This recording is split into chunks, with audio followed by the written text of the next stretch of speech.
you see the white on top of the waves, typically, if you are not flying a Cessna Caravan, you have to really think twice.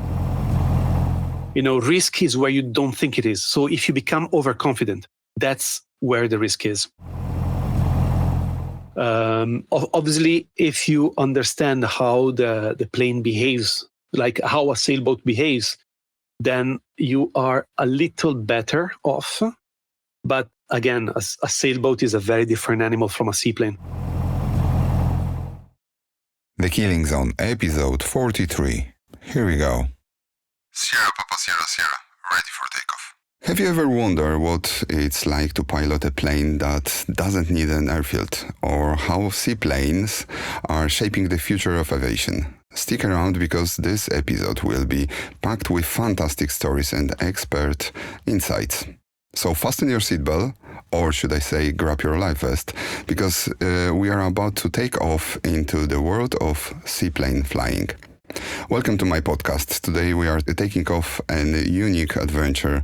One of the doesn't start on the runway, as I mentioned before, but on the water. My guest is Bernardo Tomea, a passionate seaplane pilot and founder of the European Seaplane Association. We will dive into the world of water flying, from breathtaking scenic flights to the challenges of landing on waves. Hello, bueno Perigio, Benny. How are you doing today? Thank you very much for inviting me to your podcast, Piotr. All very good. And if we're talking about seaplanes, it's going to be a very good afternoon for sure. Thank you so much for being here and joining me. I have a few questions for you, but before we start, please let me know what did you dream about as a kid that inspired you to become a pilot? How did it start? So I must be very honest. Since I know what is an airplane, I always wanted to be a pilot or to be able to fly. So I remember as a kid, I was one of those kids that heard some noise in the sky and immediately had to look up and try to identify which plane was it. And then, going on, the first computer that I had when I was in third grade, I wanted it only to be able to install the first flight simulator I had. That was a very, very old version, of course. And then, my passion kept growing. I kept reading of it, collecting maybe models or cards or anything. And then as soon as I had, let's say, the first job that, that allowed me enough income to start to fly, I registered to a school and went for my PPL at the time. But unfortunately, it was only when I was already 25. But you did that, so, and you've got only PPL as far as I know, or yes, for the time being, I have a PPL A. I also have actually several ultralight licenses. As you know, the PPL, EASA PPL is European wide, so it's valid in every country. I also have a commercial FAA, but that's just basically paperwork. Is not very complicated.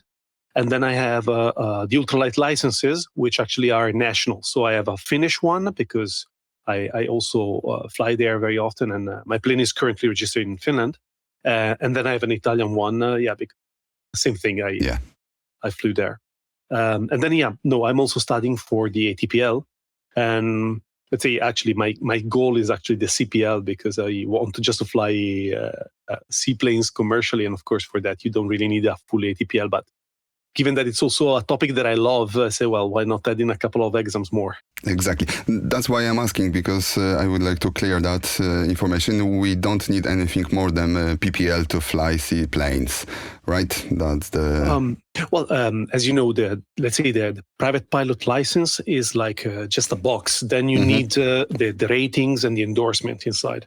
So when you talk about seaplanes, you need... typically, the first one you will have is the SAP-C, so single engine piston C rating.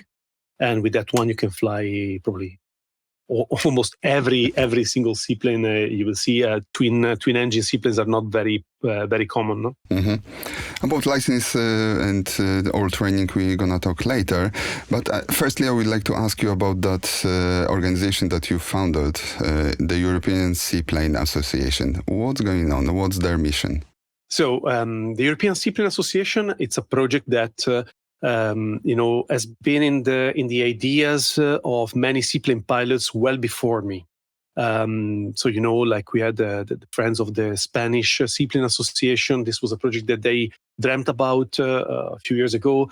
There was something that there used to be a European Seaplane Union years before, but somehow it always was left a bit in the how to say in a place that a bit for language barriers, a bit because the issue with seaplane is that when you're in the air, the rules are the same for everyone. But when you are in water, the rules are so specific to the place where you are that perhaps was difficult, for the different schools and airlines and pilots to really find a really common interest. But things change over time, and then with let's say I materially founded the association, and I kind of took care of the administrative burden to set it up, but I do not take the paternity of the idea. No, the idea is something that every single pilot of seaplanes wanted to do for a long time, and I just offer my work for that. So I could really count on the support of pilots, of seaplane pilots across the whole continent.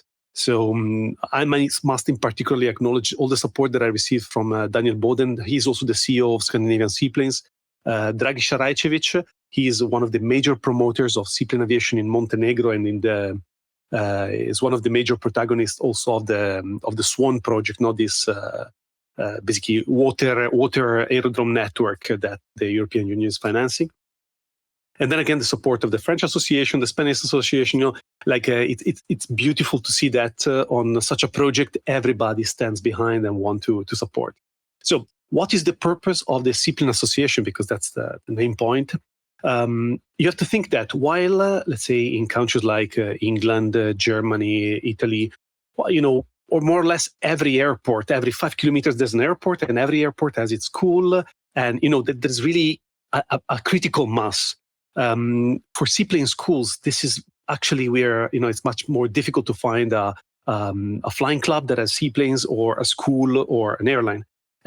And this lack of critical mass is something that was hurting incredibly the sector in the past. By associating ourselves, we really want to have a single platform to promote our activities, to support each other, which means that, for instance, we have a single platform for the reservation of flights for what regards the airlines, the AOCs, the one that have an airline certificate to operate, but that allows kind of similarly to what Wingley does, cost-sharing flights as well, or even to book your training flights if you want. And then naturally, if you are a student pilot, if you're a pilot and you want to register to the association, this grants you naturally some advantages, so discounts and possibility to enter into a real nice network of pilots and schools. This was one of the main issues, my main topics and goals of the association. Then there is really the point of putting the efforts in common, so on a single platform, to promote the flight, also in terms of writing articles, producing videos, documentaries.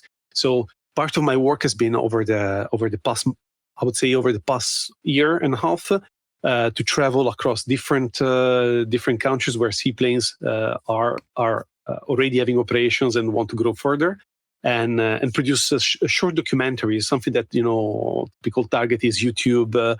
Or different platform, Instagram, so that everybody who already is interested in this type of aviation can really find out where to fly, because that's another issue. Very often you don't know really where are the schools, basically, and this is another issue for the schools and for the student pilots, naturally. Oh, you are here. Hey, if you are enjoying the content and want to help keep it going, why not buy me a coffee? Just scan the QR code or click in the link in the description. Every coffee fuels more great episodes about aviation and medical safety in the short future. Thanks for your support. You are awesome. Let's go back to conversation. When I ask my friends for someone to talk about these seaplanes, usually they send me to the Alaska or any other places. And later on, thankfully for our mutual friend Piotr też, thank you so much for that. I came across to you, and that's how we are here. And I'm really happy we've got something like that in Europe, because as I mentioned before records, I love Norway, so flying over there with seaplanes, as we can see on your video on YouTube, that was they built Norway with seaplanes, as you mentioned on your video. That was incredible. I didn't know that. So thank you so much for that. And everyone can enjoy to the association, right? Everyone Absolutely. can be a member. Absolutely, is not restricted to pilots or seaplane pilots. No, everybody can join, and everybody means. Even just non-pilots that would like to enjoy or come closer to the world of seaplanes, maybe book a flight, maybe an introductory flight, or just a simple sightseeing flight. They can go and enjoy and register, and always be updated with information about how the seaplane landscape is evolving over time. Mm-hmm. But one of the points is that, and this is one key element to keep in mind, is that because seaplane aviation is such a niche, if we want, it's really something very specific. Me and you, we are pilots, we love aviation. So for us, flying is self-explanatory, Yeah. It doesn't have to make economic sense, obviously. But in order to stay alive, a segment like seaplane aviation, it really needs to have some sort of commercial support, commercial demand behind. And this is why actually we are also working with strategic partners, which means, for instance, in the sector of hospitality, hotels, restaurants that are located where seaplanes can reach, and they support us so that we promote also their activities, and seaplane pilots have destinations where to go and enjoy their lunch break by seaplane. We have different brands, like we have a watch company, Gavox, that is a long-time supporter of all this kind of adventure lifestyle. The concept really for them and for us is freedom, and there we find this point of contact. And Michel Appé, the CEO of the company, have been supporting aviation events of this kind of target, small amatorial, let's say, composition for a number of years, and we're very grateful. So this is the idea: really create a network, not just of pilots that want to fly and want to kind of finance their flights, but really put in connection everybody who can benefit from this, including also, so to say, the territory, so people that have nothing to do with aviation, but Mm-hmm. they are the perfect partner to grow further the segment. Fingers crossed. All links are gonna be in text box, in description below. So if you want to do this, click there. Okay, my next question is, because you talking about this flying seaplanes with so passion. So how does flying seaplane different from the traditional aircraft? Is there any different, or no, it's quite similar? Well, you have to think about something, that obviously flying, when you think about flying, there are certain criticalities, risks, consideration that you do, which basically regards the realm of the air. Where you're in the air, so there will be everything that you need to learn as a pilot there. When you talk about seaplanes, you have to add one very important layer, which is that of the water. And everybody who has been sailing or has a motorboat license knows very well that there are a few things more insidious than the sea and the water and lakes and rivers. And this is something very important. So when you learn to fly seaplanes, you really need to account for a lot of time to understand what are the risks once you're in the water.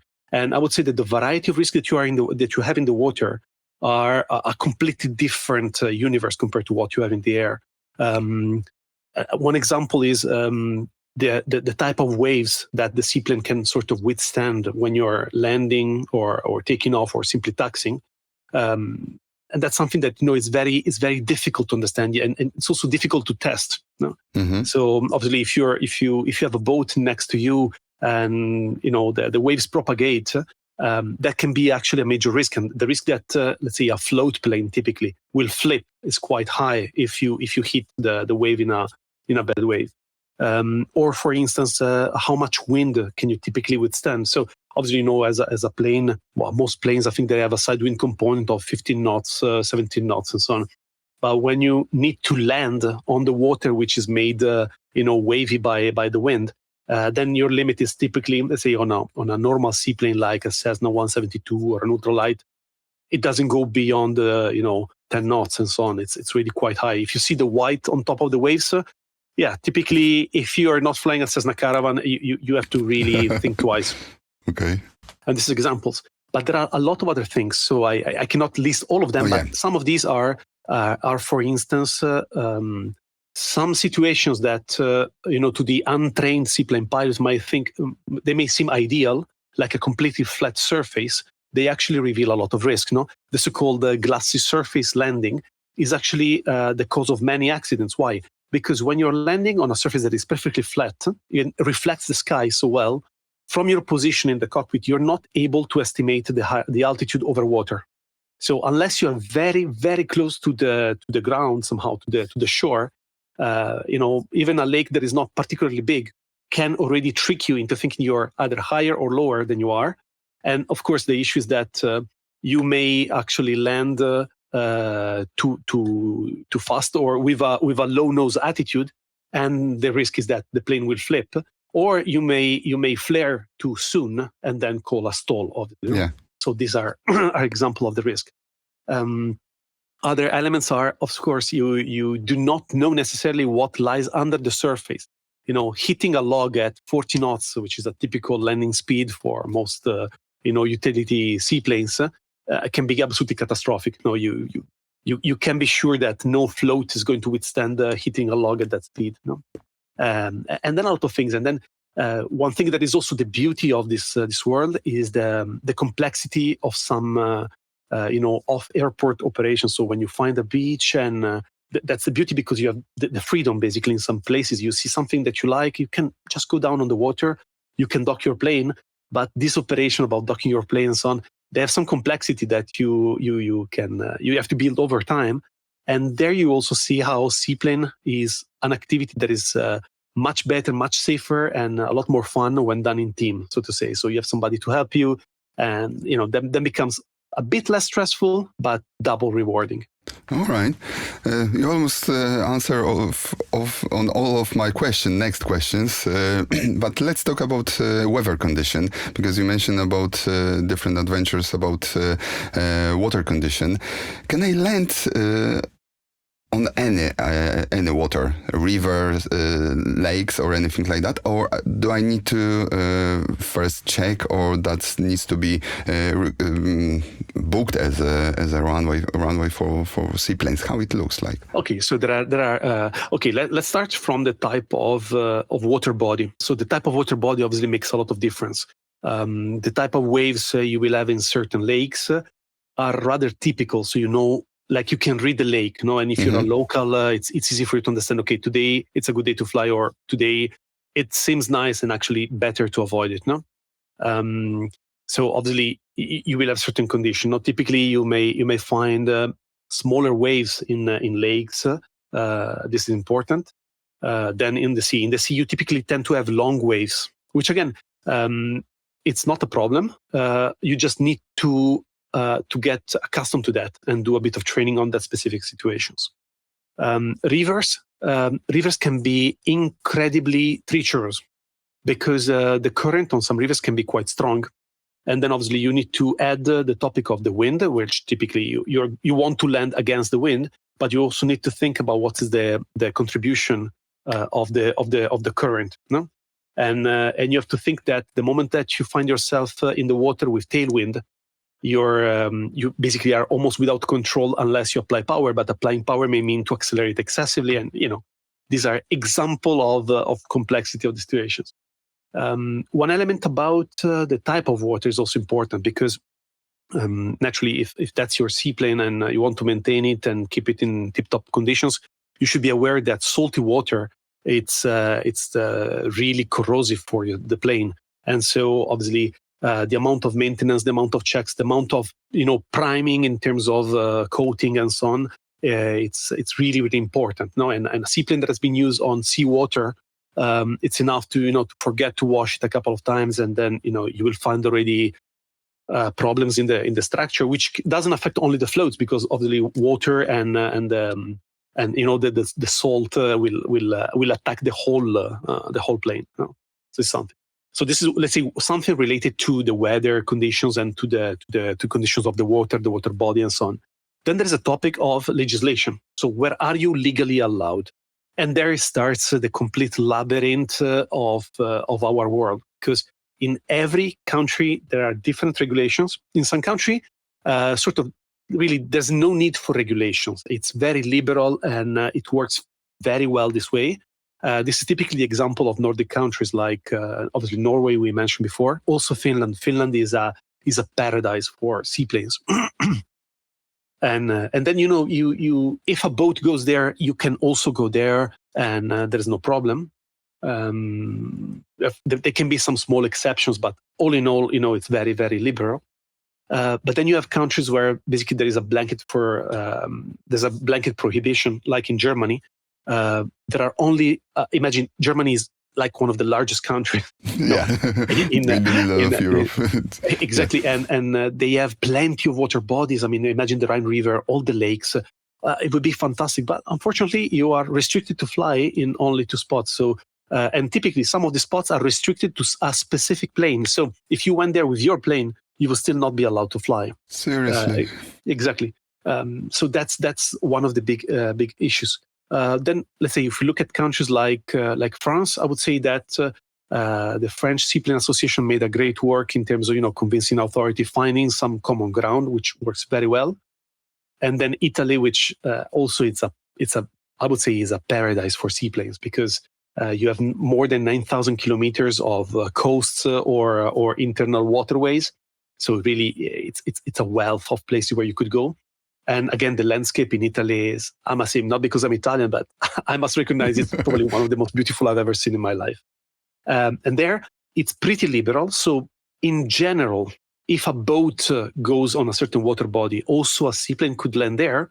However, because we have, we like to complicate things, you need to always check what are the regional regulations, the regulation of the specific water body, and a lot of things. So in Italy, it's generally easier to fly ultralight seaplanes. Mm-hmm. They escape a bit more this regulation than normal general aviation seaplanes. But all in all, I would say that with this, it's one of the elements that is very good of a recent circular that the local aviation authority passed, which basically allows you to basically sea land almost everywhere. You just give the notification before, so that you notify the CAA that you open a temporary water landing strip there. But depending on the water body, you also need to notify or get the approval of the management of the water body. But in our experience, if you do everything properly, and it's not going to be an issue. And I've never had an issue so far. So I would say that as long as you respect the rules and respect also the population around, you don't do stupid things. You do not go to near boats or people swimming.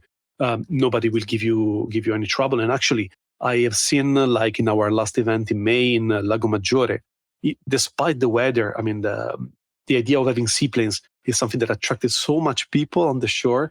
And it was a pleasure, although the flying was a bit restricted because of the weather, it was so nice to just, mingle with all the people that came and answer to their question, show them the planes. It was really beautiful. And I think it's one of those activities that can really help to foster, again, the love and the curiosity for this segment of aviation. Yeah, it sounds incredible when you're talking about this. And talking about regulation and everything, you can learn this on the course. So what are the requirements to become a pilot, seaplane pilot in Europe? How it looks like?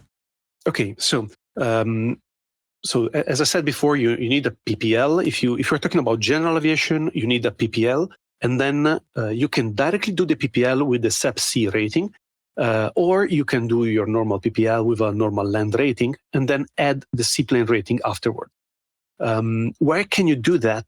Well, there are a number of options. Well, not so many like for the PPL land, but there are many options. Obviously, the most famous one, the one that everybody knows and very well so, is Aero Club Como, for 2 reasons. First, it's the oldest seaplane school in the world. And I can confirm, in terms of quality of training, I mean, you will fly with some of the most experienced seaplane pilots in the world. So that's beautiful. And the second reason is that obviously the beauty of Lake Como basically has no comparison. So it's something like, if you like more this idea of imagine like flying with your seaplane and having a bit of this dolce vita experience where you just, you dock your plane and go have the aperitivo, unalcoholic if you're the pilot, obviously, into some nice bar with spear. Yeah, well, Como is a place you cannot miss. However, there are many other places where you can go. And from a training perspective, Como is great, but it's just, in the end, a relatively small lake. And you will typically land in the same places and does not maybe teach you as much as flying in other regions. So going to the other extreme place that can teach you really a lot as a seaplane pilot is Norway and Finland. The difference between the two is that Norway is a mountainous area. You have a lot of fjords, and there you experience basically the difficulty of flying seaplanes, obviously, so on the water, the traffic and so on, but also the difficulty of flying in the mountains. So imagine that you're landing in a fjord. If you need to go around, you need to think well in advance, because you may not have a go around possibility. So your best option may be that you just have to put it down on the water, risking to capsize because of waves or something. Mm-hmm. This is why I would say Norway is a place that has very specific risks. Also because of the rocky fjords, you may touch down on the water, but if you're not sure what you find under the surface, you may hit a rock that is just there, 2 centimeters below the surface waiting for you. That's one point. The common points, while Finland is relatively flat, there, let's say, the point of commonality is that they have such an amount of lakes that really you can experience every type of flying. So you will you can really test your abilities to dock the plane alone by yourself, doing the more adventurous type of flying. So, in places like in Finland and in Norway, you have a lot of cabins that are you can find just on the shore of lakes or on little islands. And in some cases, they're even, furnished with, they're also prepared with food and wood by the government. So you could go there and even find food, stay there for the night. You don't have to pay anything, is done. And it's, it's a completely different concept. No, it's really freedom, but it's much more adventure. No. So these are ideas. I've never been there, but I heard a lot about those hospitality over there. Yeah, and there is. Sorry, I wanted to add one point. This is, let's say, for general aviation, but we also have now, we have actually 3 schools in Germany. One is on the Moselle River, and that's also one experience that I strongly recommend, because it's just beautiful and something very, very special. But also, in Flensburg, so basically near Denmark, there's also a possibility to learn there, and they resume operation, and also their marketing is growing. So I really wish them a lot of success.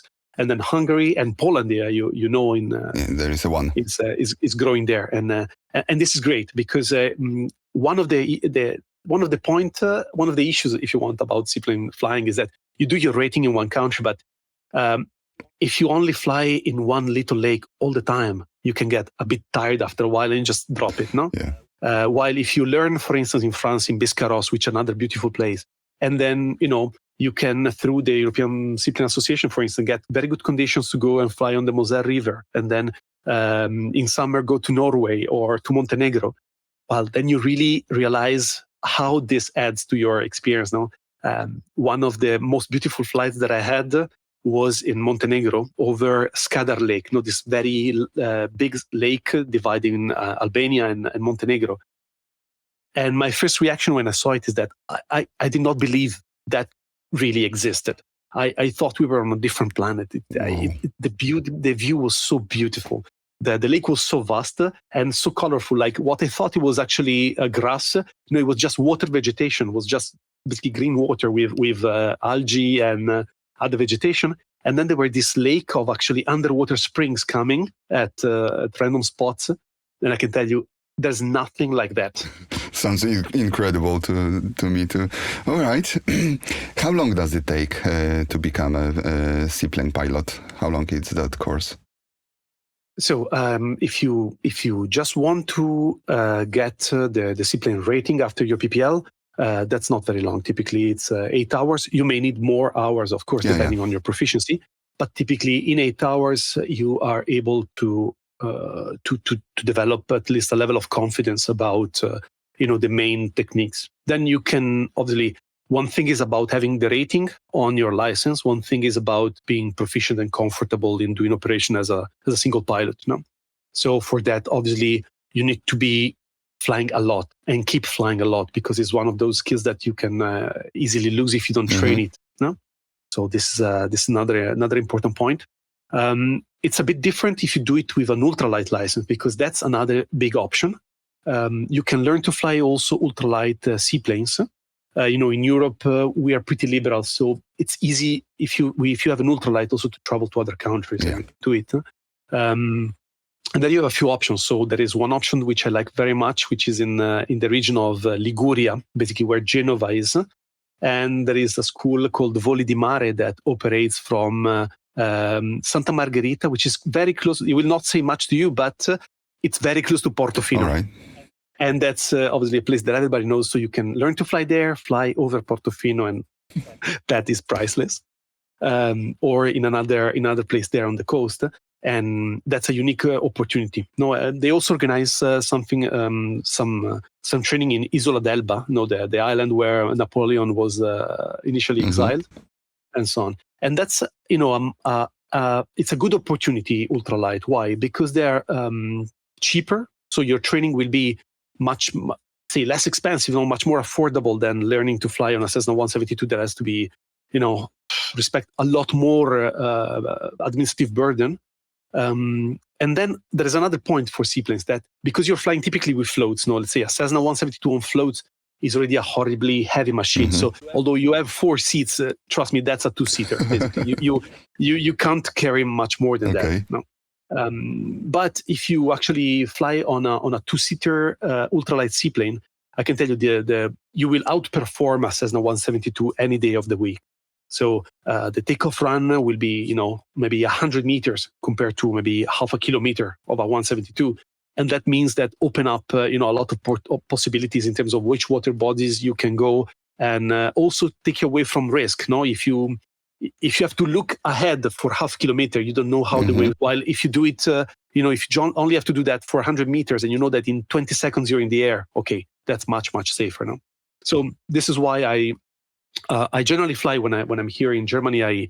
I fly general aviation planes, so Piper, whatever it is. I love to fly it, but I never really looked to buy a general aviation seaplane. I focus on ultralight seaplanes because the advantage in terms of performance, fun, and less administrative burden is just too good, honestly. Okay. Good advice. That's good advice. What are the common mistakes? Because you said 8 hours, it's enough to pass the type rating, but probably it's not enough to feel confident. How many hours do I need to spend? And what the common mistake to the pilot you've ever seen or you ever heard about pilots that? Yes, as I said before, like seaplane flying adds another layer of complexity and risk. So it's very important to keep to always keep humble and understand that risk is where you don't think it is. So if you become overconfident, that's where the risk is. So let's say this is a key rule. Then in terms of hours, it's really too subjective. Some pilots find themselves very quickly at ease with the element, and they also are quicker in memorizing and develop all those automatisms that you need to develop. They're good in reading the wind, because when you're flying, there's no windsock at every 10 meters. Yeah. So you will need to look at the water, see how the boats are orienting themselves, look if there is some smoke that give you some indication to understand where the wind is. So it takes a lot of time, and you have to be patient. You cannot think that you get your, let's say, ultralight license with an amphibious float rating or the SEPC rating on the PPL, and then you are, okay, I master it. No, you have to be really, really humble. And because also where you learn to fly seaplanes will be probably very different from any other country. So every time you fly seaplanes in another country, you need to, be humble, take your time and go. And nevertheless, that there is a point that insurances do not like seaplanes to be rented to anybody. So very often there are very strong limitations. So they will ask you either a very high number of hours to fly solo, or they will ask you to carry with you an instructor. And and that's really to account for this increased risk. Typical risks are that of flying in places that you're not familiar with without proper briefing. So thinking, oh, it's water, I'm a pilot, I can do it, and go there and then find out that there are issues. So it's very important that you make a proper briefing before, weather briefing, but also understand from locals what are the conditions of the water. There are particular issues, known known conditions that you should account as a seaplane pilot. The other point is, obviously, when you land, you have to imagine that everything is sort of an off-field landing. No? So you typically have to do a couple of recognition passes. Typically, you do a high one where you identify a bit broader the picture, and then you do a low pass to understand if there is something that you may have missed at high recognition. If you're not sure, you do another one. You do not take risk, no? And then you finally land and see. And if you see that, for instance, it happened this summer to a dear friend of mine, unfortunately. He landed on a river, and then all of a sudden he realized that the current of this river was very strong. And then unfortunately somehow, there were people ready to help him to take the plane, but the plane was taking speed along by itself, or the engine was already off. That was perhaps an oversight on his side. And then, in fraction of a moment, the plane hit a pole of a floating house, and then, unfortunately, they also got a bit injured. So, this is the point. No, one has to be really, really careful. If it doesn't look good, go around, come back home, because there are a lot of things that can go bad in water. And then you also have to think that there have been a number of incidents where either the plane capsized because of a boat, and then also you need to be prepared to find yourself to liberate yourself from the harness and everything while you're underwater. And there are some places where they offer actually this training, which is a very good investment, because once you're underwater and there's the confusion and there is darkness and you're upside down, fractions of second can really make the difference. No, so there are too many elements that you have to consider. So what I did in my experience was, when I did my rating in Como, and I still remember that as one of the most beautiful weeks of my life. And then I started to fly with a friend of mine, former Canadair pilot, and that was very, very good for me because we planned little missions, and I learned from him a lot of tips and so on, and that was very good. Huh? And then again, you have to also push a bit the envelope. So when you are alone by yourself, say, okay, last time we did this, let me repeat this mission alone by myself this time and see how I managed alone. And then you see what's the criticality. Then there are so many things you learn every time. So the conditions of the sand, is it fine sand or stones? No? Then you have to decide what is the safest course of action. Really, really a lot of things. But I would say that my most rewarding flights have definitely been aboard a seaplane. Yeah, it sounds like that. Two more questions about this. Can I land parallel to the waves, or is there any angle that it's safe to do this? For example, 90. It depends. So also for that, you have to take my words now with a pinch of salt, in the sense that it really depends on the situation. Okay. Like when you are at sea and there are long waves, then it could be easier and safer to land parallel to the waves, because you have the time. You don't need much. You need really a bunch of seconds to land on the flat surface and slow down the plane, instead of hitting a long wave. No, hitting a long wave, especially if you have short floats, you have to make a comparison between the length of your floats and the length of the wave to understand what's the best what's the best way, basically. But typically, like, one of your main concerns will be the wind. So obviously you want to land against the wind. Obviously, you look at the shape of the waves on a small lake where there are small waves. You do not want to land parallel to the waves.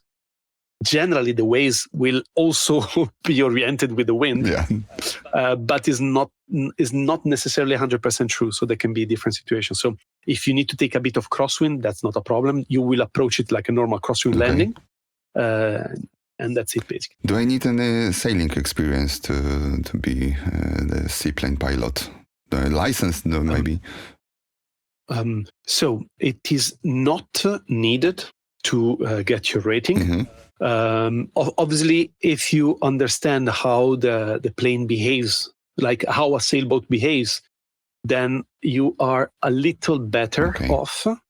But again, a sailboat is a very different animal from a seaplane. So the best experience you can get is do a lot of experience, taxiing in the water when there is a bit of wind and sea. Immediately, how different it is your level, your authority on the controls. As soon as you have a bit of tailwind, you will see that how immediately kind of hopeless you are. You need to, have power to be, otherwise you have no controls, and then you will see there are lots of techniques, but it's really the beauty of it. When you manage to do a nice docking, I think that's super, super exciting and very rewarding.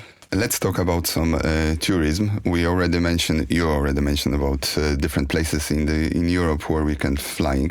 What was the beautiful trip by seaplane that I think you mentioned in Italy? So that one or any other? Or which one do you recommend for the new pilots? Or maybe this way it's gonna be easier. I mean, if we are talking about tourism, so again, we have to think about the fact that touristic flight can be performed only by an airline. Okay, so this is very important. I mean, of course, you can do a cost sharing flight, but you will not have the same coverage and the same rights and protection than if you do it on an airline flight. So this is a very important element to say.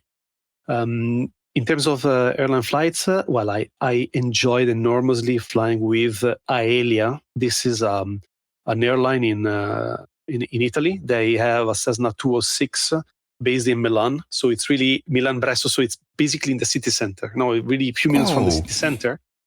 And there we took off, went to Lake Como. And I remember, of course, because I also have a license, the pilot had no problem to let me control for some moments. And I enjoyed it enormously. I must say that machine is a wonderful machine, very safe, incredibly stable. Even when you try to push it in full stall, that plane is fully in control. It doesn't give any let's say unforeseen behavior.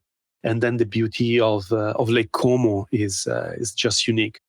The other experience that I had in terms of touristic flight was really that of Norway, where we took off from Bergen. The purpose was really to shot a documentary that you mentioned before.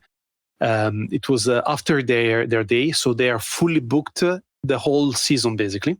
So they have a lot of traffic of tourists coming from the cruise ships, and they basically fly full time. And then we took off at the end of their touristic day, so to say, and went to this fjord called Ulvik. And I must say that I've never seen anything like that. I mean, the landscape that you see, the colors. It was September, the green color of the meadows, and then alternating with the colors of the rocks, and you really see all the stratigraphy of the different layers of the ground, and the deep blue of the water, and then the satisfaction of you just dock your plane, and that's sort of normal. Like as if you arrive with any normal boat, we just took our bags, went for dinner, then sat, looking at the moon in front of the seaplane, docked in front of us, went to sleep. Next morning, breakfast. Okay, let's prepare and fly back. And you say like, well, that's something normal. No, these places for them is not is a normal means of transport. While in other countries, like, and I must in this case really point the finger at my country, so Italy, because it's seen as a toy for rich people instead of an opportunity. That's when they tax it a lot. They try to complain about it. Oh yeah, it's noisy. Oh, it burns fuel. But this is a big misconception because a seaplane burns much less fuel than any boat you will ever do. It brings you there faster, more economically. It's much more fuel efficient, and also you do not have a propeller in the water that could indeed damage the flora and the fauna in the water and pollute. So and on top of that, when you talk about seaplane aviation, I mean, that's actually the first segment of aviation where electrification is possible. So you have already the Havilland Beaver in Canada that is operated with this Magni electric motor, and it does commercial operations without any problem. Scandinavian Seaplanes signed an agreement to electrify their fleet in the next years. And when I spoke to Daniel about this and I asked him a few questions, he told me very simple. For us, it's a very simple mathematical thing. We don't lose anything in performance. We stop polluting. And basically, in terms of operational costs, we can make a lot more money than what we make now. So there is already the business case for that specific aviation. So, when somebody says, "Oh yeah, it's a toy for rich," it's about the environment. Very often there is hidden some sort of class envy about this. Even when you talk about cars, I don't want to enter now into this topic too much, but when you talk about cars, my Euro 6 Plus or your Euro 5 car pollutes much less than the diesel from 20 years ago. So this is the issue, no? And the same thing for aviation. You also have SAF, sustainable aviation fuel for turboprops. So all these topics, I mean, the issue, the environmental issue, we need to tackle it with the advancement of technology, not by banning the segment. Yeah, that's true. How about time in the air with that electric? How long they can fly? Depends. It really depends. There are different solutions.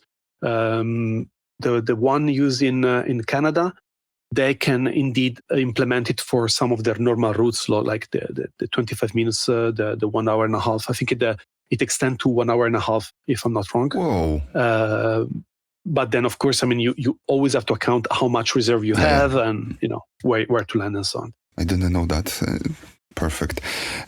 What do you think is the future of sea aviation? It's going to grow or it's going to stop at the end point? My take on this is that it's going to grow. There is a huge demand for this. What I've seen supporting several projects in Europe is that there is a huge interest from investors to have this type of intermodal mobility, which means they want to be able to bring in a capillary way their clients, their visitors, their guests to their destinations.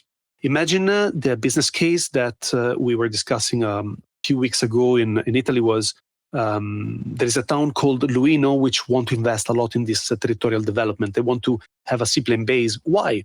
Because in the past years, they neglected the development of critical infrastructure like highways, which means that although they are very close to the airport of Milan Malpensa, it takes 1 hour by car.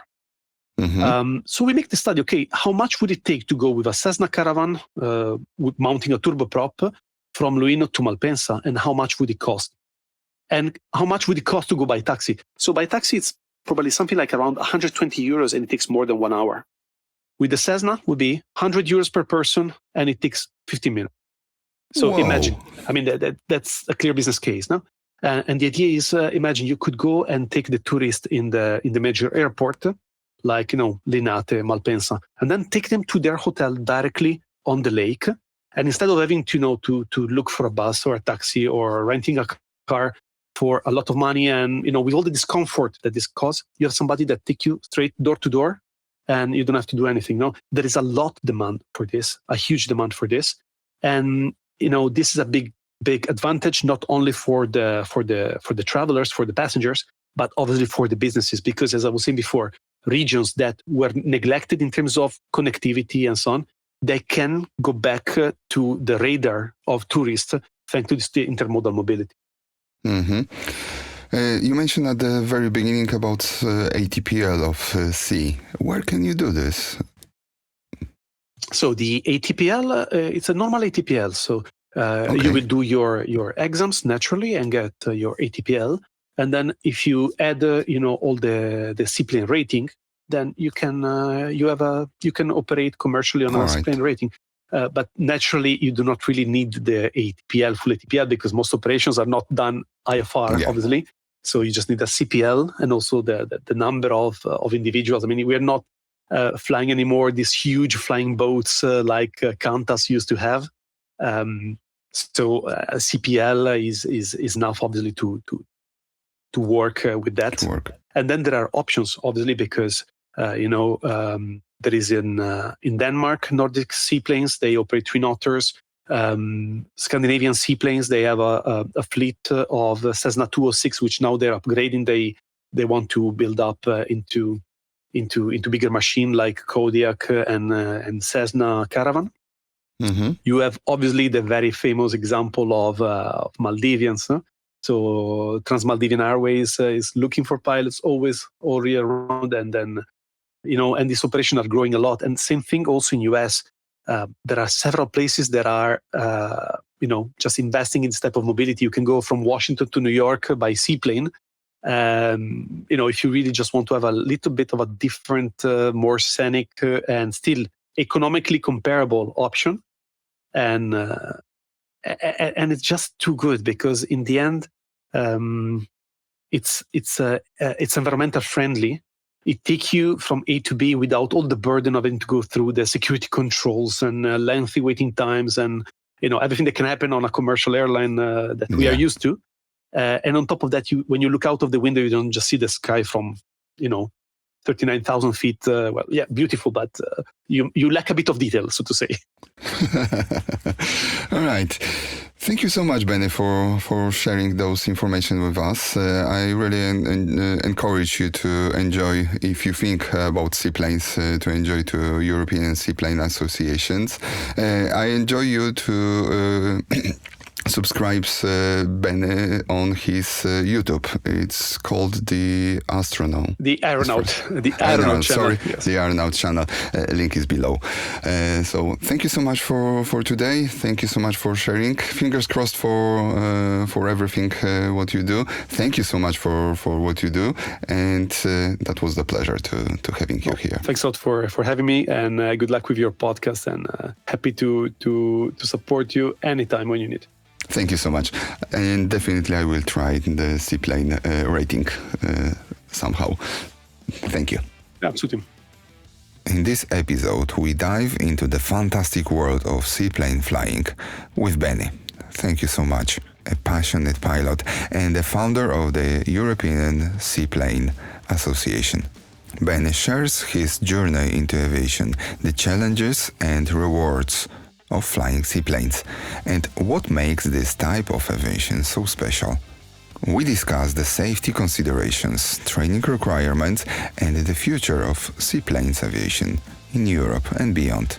Wherever you are an aviation enthusiast, a pilot considering seaplanes ratings, or just casual about flying off the beaten path, this episode is packed with insights and real-world experience from an expert in the field. Thank you so much, Benny, again. Thank you for listening. See you next time.